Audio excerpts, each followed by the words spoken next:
Hey, it's me, your boy Blue Gets again. Today I'll be talking about the Snowflowers from the new. I'm not good with set names. I think Secret Slayers, yeah. At first I thought it was going to be Plant Princess support given the rank 8 Plant Lady boss monster we got, but it's not that at all. I'm a little disappointed, but so far I actually think this archetype is really good. And by really good, I mean it's really playable and it seems like it will be fun to play. Plus, it has a very unique playstyle. Brings me at the level 1, which is also a searcher for the deck. I mean, technically, there's multiple searchers for this deck. But, anyways, during your main phase. First we got Snowflower Petal. During your main phase, you can take one Snowflower monster from your deck, except Snowflower Petal, and either add it to your hand or send it to the graveyard. And for the rest of his turn, you cannot special summon monsters except plant monsters. During your opponent's end phase, if you control no monsters, or if all monsters you control are plant monsters, and this card is in your graveyard, you can special summon this card. I would say it's like a 2 or a 3 of, mainly because of it being level 1. If it was level 4 or level 8, I mean mostly level 4, this card would probably be a lot better. Next we have Snowflowers Sprite Prim. If a monster you control is tributed, which his entire archetype revolves around, you can special summon this card from your hand in defense position. You can target up to 2 plant monsters you control and increase their levels by 2 until the end of this turn. It's an alright effect, but I don't see how it can actually get you into your rank 8. So far, you could kind of anticipate that this deck might get a rank 4 and a rank 6 monster later on. But so far, we only have a rank 8 monster. Next, we have Snowflower Sprite Cylin. Oh yeah, also we might get a rank 2 because of the level 1. Plus level 1 is the only one that doesn't have an inverted counterpart. As you can see here, 800 attack, 1800 defense, 1800 attack, and 800 defense, and there will be a pattern.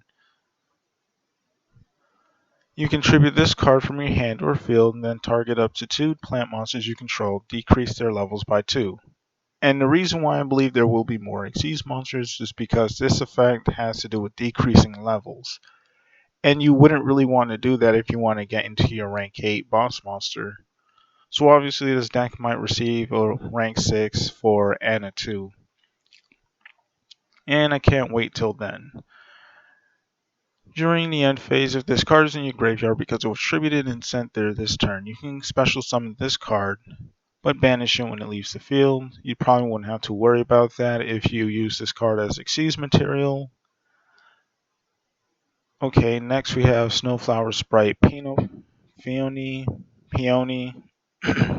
Right, Peony. You can tribute one plant monster, special summon this card from your hand, which is good because you could trigger your tribute effects. If this card is normal summoned or special summoned by a plant monster effect, already really good, you can add one Snowflower spell / trap from your deck to your hand. So you can just go into this straight off with Lone Fire Blossom. And next we have its counterpart, Snowflower Sprite Erica. When an attack is declared involving another plant monster, you contribute this card from your hand or field. Your battling monster gains 1000 attack and defense until the end of this turn. And it says declared, meaning it's not exactly a quick effect. You can't activate this during the damage step. It has to be on attack declaration, which kind of sucks, but it is what it is.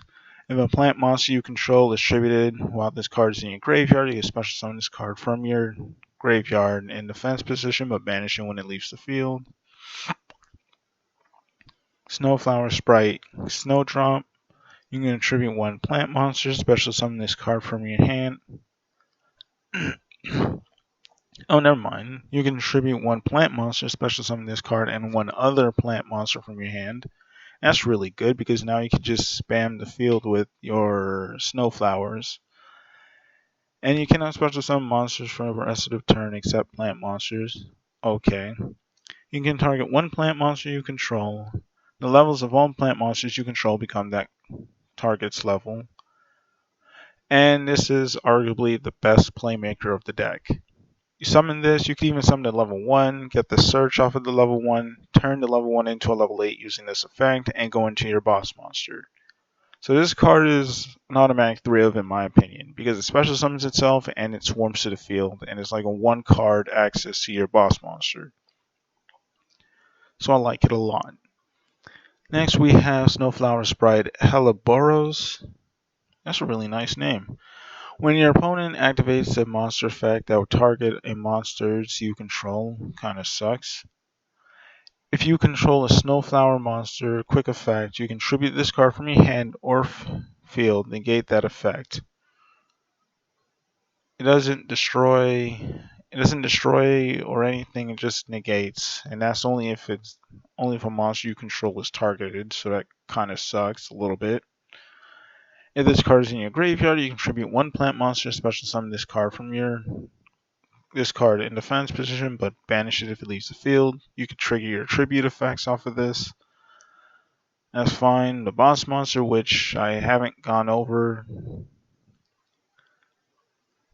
I'll click on this link afterwards. Anyways, next we have Stunning Snowflower. Add one Snowflower monster from your deck to your hand. And apparently this is an optional cost. Then if you activate this card by tributing a monster, you mean that tributing a monster which you can tribute to trigger your Snowflower effects. You can add any plant monster, meaning that you can add that Sweet Lonefire.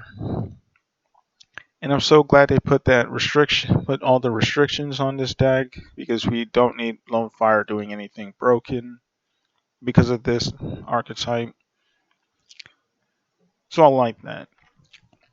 This card, arguably the worst card in the archetype in my opinion. If a Snowflower monster you control is tributed, you can make your opponent tribute one monster they control. That would be great if there was like an additional effect attached to it. If anything, it's just extra piece of monster removal, and even then, it's really questionable. And the second effect just blows it up, so it's kind of lame there. I would say this is a 1 of or even a 0 of. Next we have Silent Snowflower. Special summon one Snowflower monster from your graveyard in defense position, and just like the spell, you can tribute a monster if you want, and if you do that, you can special summon any plant monster from your graveyard. And for the last trap, we have Snowflower Sheet. Target one face-up monster your opponent controls. This effect cannot be activated on the field for the rest of this turn, which sucks a little bit because it says cannot be activated. So if your opponent already activates the effect, they're still going to get the effect off. You have to activate this before they activate the effect. It's kind of like Forbidden Chalice. Not Forbidden Chalice, but I think Forbidden Dress. You have to use it before your opponent uses it. And even then, your opponent can just chain to this activation, which sucks. Anyways, your opponent cannot activate it. Also, if you tribute a monster, meaning that you can tribute to trigger your own effects, the target monster becomes a plant monster, which is a little odd, but okay. And the boss monster.